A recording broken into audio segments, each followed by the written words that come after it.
There are certain things you witness in life from which you don't come back. You've seen something and now your mind gets stuck there. Your entire life might feel like a prison and you feel desperate to escape. As if somewhere there has to be a turn off reality button because it cannot be that existence is real while it's so heavy and immense. So one starts to think, philosophize, go into spirituality, go into deep analysis of the self, as if you could think yourself out of your existence or out of your life, as if somewhere between all these concepts and theories, there has to be the answer that will set you free. There might be a deep desire to move outside of your body because you feel trapped in the body. I remember this feeling as being stuck in like a hell planet where I needed to escape from. It is a very trippy and uncomfortable sensation to feel like reality in of itself has put you in some place you need to escape from. And you might want to think yourself out of it, so much so that your entire life passes you by while you're lost in thoughts, missing the very freedom you seek. But it's a solution that merges both the mind and the body into one, where the overthinking stops and life begins. And the solution is very counterintuitive. It requires a real depth of understanding. This is what this video is going to be about. So let's unwind the mind and let the soul align for genuine freedom. In this video, I'll tell you how overthinking reveals incomplete understanding, what the distinction between the body and the mind really is, and how to use this understanding to become free of mental paralysis. I had spent 5 years meditating, watching every video about spirituality I could find, using all philosophy to think my way to freedom. And one day, while sitting in yet another mental loop, I noticed how lost I truly was. I noticed I was more lost than ever before. Then I had a striking recognition. And the thing about recognitions is that they're not just thoughts or ideas. Thinking is already a level of abstraction, but recognitions are direct and immediate. Recognitions make the thinking stop because they are obvious. It's like 1 equals 1. Try to doubt this math equation. The mind really is lying to you all the time. It fools you into believing your thoughts matter more than they really do. Think about how you feel in your body right now. Now remember the last time you were truly sad. Just that thought itself can change how you feel inside your body, how your body feels, even if it's very subtle. But the body hasn't really changed. Only the mental overlay has. That's how powerful mental contexts are. You can be running a marathon, heart pounding with full force, sweating and thinking, that's good. I like this. But the exact same physical state when you're trying to sleep becomes something to fear. Nothing changed except the context. Yet the entire meaning around it transforms. So now, if you've seen some shit in your life, you know what craziness reality is capable of. If you've constructed a negative story about life or existence, or simply yourself, well then this same context colors everything you discover. New truths become new things to worry about. That's where most philosophy and spirituality fails people. Their preconceived ideas makes real understanding impossible, because you're either scared of seeing the truth because you think the truth might actually not be that good, or you just completely get lost in ideas and abstraction and never actually touch the real thing, which is the truth. Your thinking becomes a prison because it blinds itself to what is really going on. You're trapped in the context in which your thoughts are happening in. This is why thoughts never stop. That's why the seeking never stops. You're trapped by your mind because you think you know something. But thinking to know something is not recognizing. It's just believing. And the easiest thing for a thought to do is to doubt what you already believe in, or what you already know. When you are present with people you care about or enjoy something you are doing, well, then you don't feel trapped. Because you're actually dissolving in the moment of the experience. Because you're actually just enjoying who you are. And this doesn't mean a thought has changed, but you simply have moved from thinking to pure experience. And this is really the key. The body isn't just carrying you through life, it's the gateway to freedom. Because if you're not controlled by your impulses, life becomes a game, like genuinely. This is what happens when you don't try to figure out the context anymore, when you don't need to think about where you should be instead. If you're simply okay with who you are, well, then you are not trapped anymore because you're free to be who you are. But this is, of course, easier said than done, because when the mind locks itself into analysis paralysis mode, it's really hard to turn it off. And the real answer here lies in the mind-body relationship. The funny thing is that we immediately get into problems, because when I say mind-body relationship, what do I really mean? There's an odd thing that I'm doing here, because the body can be defined by all its biological parts. But how do I define the mind? The mind is only perceived because of the body, and the body only appears as an image in the mind. So they're inseparable. It's like we're creating a distinction that doesn't actually exist. And this is where it gets quite trippy.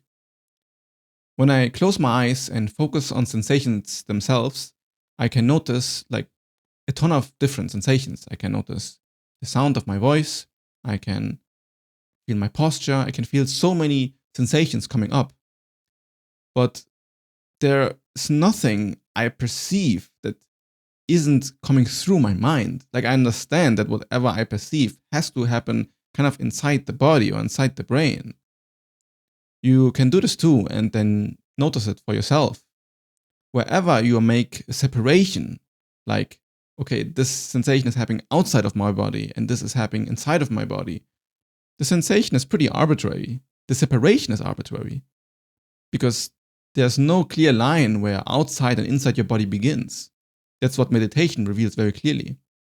When you boil everything down to its root, well, then all experience is just contained within you. And this is a good hint about the nature of experience and the self. And when you start to notice this, well, it can also feel quite isolating, quite the entrapment. Because if everything is experienced through consciousness and there's no real connection you can form with another person, are we literally just trapped in our own mind? It can feel that way. But if you stay in this uncomfortable feeling of separation, something incredible opens up. You can see then that all sensations are interconnected. They all appear in the same space of awareness. There's no real boundary where your body ends and the mind begins. Reality is proving this to you in every moment. This is not a belief structure or a concept, but it's just self-verifiable. That's how your life is like. That's why most thinking becomes a form of denial. Instead of seeing what's clearly here in the present experience, you imagine something else. You worry about something that is going to happen, or you regret something that did not happen. But all of this is already 10 layers removed from being here. Because when you say that I'm here and not there, you already are imagining a place that doesn't exist, and you want to move to that place. You want to move where you could do again the thing that you wish you didn't do, or where you can be in the future and be rich and have a ton of money. Well, as long as you are stuck in these like past and future modes, well, now you're truly trapped, because you can never be in the past and you can never be in the future. It is a complete mental illusion. But if there's no singular self to be trapped, well, then everything simply happens. You move with the flow. If the entire world is a prison, is there a prison at all? If the entire universe is a prison, where's the prison really? I've experienced this recognition deeper and deeper over time, the sensation of not having a clear self. Each time I stopped trying to think my way out and simply felt what was happening in my body, another layer of separation dissolved. This change has been profound and has been ongoing, and it now came to a point I can honestly say that about 90% of what I used to call suffering has transformed. Not because all my pain disappeared, but because I stopped creating a mental overlay, an identity that identified experience as suffering. Now, when negative sensations or emotions arise, even when they're quite difficult, they simply flow through me. I can cry and actually enjoy crying because there's no mental resistance to this feeling. Of course, this came after a lot of time crying where it did not feel so nice. So, what I'm talking about isn't just a philosophical framework or some philosophical understanding. It's a complete shift in how body and mind relate to life. And it started with the counterintuitive move to, instead trying to think myself into freedom, I began to letting my body feel first. And then let my body inform the mind. Now there's no difference anymore, and they're working together. That's what thoughts do most of the time, is that they are simply imagine stuff and they don't let you work with your body. So when you bring yourself to your present moment and you just let the experience happen, well, then there's no suffering.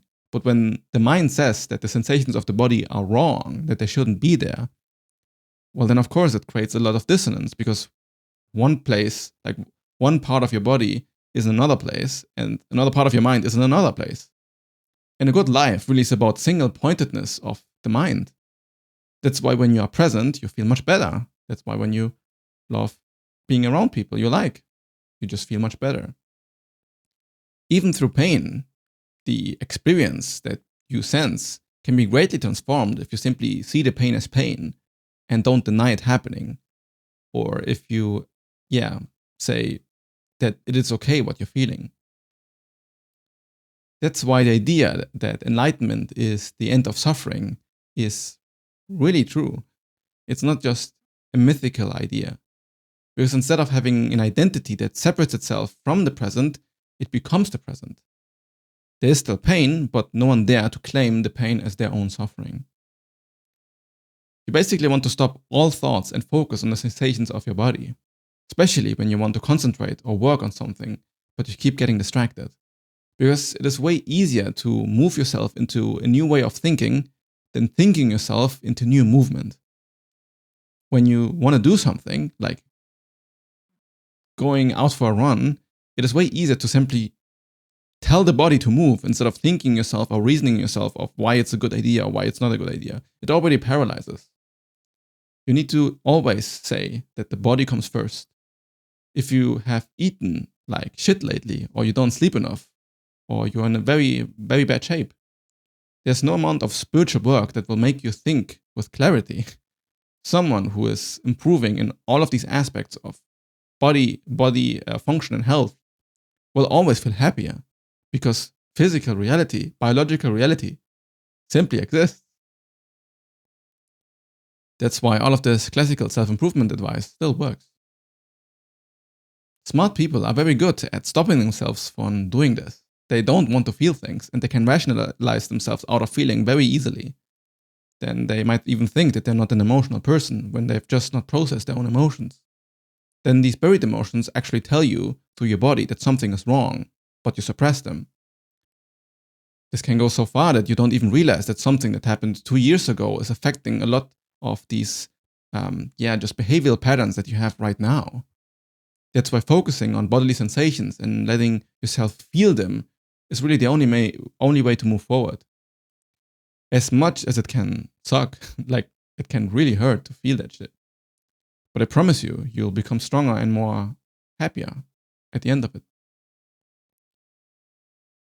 So your body and mind are literally one and the same thing. They're one integrated system, one experience. When you try to think your way out of it, you are creating a prison to escape a prison. But when you let your body lead your mind, the prison dissolves, because the prisoner was imaginary all along. If you don't connect with both of your body-mind system deeply, you'll trap yourself for life and suffer. If you feel trapped and you are stuck in bad habits and overall struggle with commitments because you feel like you're getting distracted with hedonism and pleasurable things all the time, I'd really recommend you watch this video next.